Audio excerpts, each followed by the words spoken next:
أعوذ بالله من الشيطان الرجيم.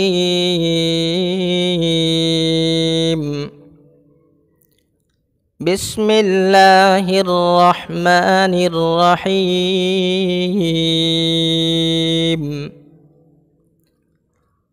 القارعة ما القارعة وما أدراك ما القارعة يوم يكون الناس كالفراش المبثوث وتكون الجبال كالعهن المنفوش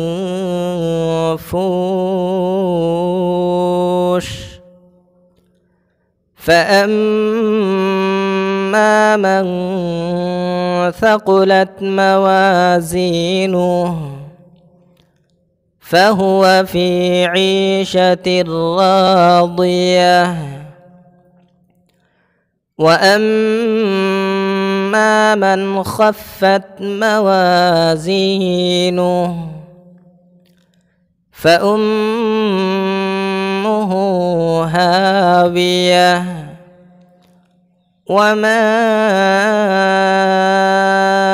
أدراك ما هي نار حامية.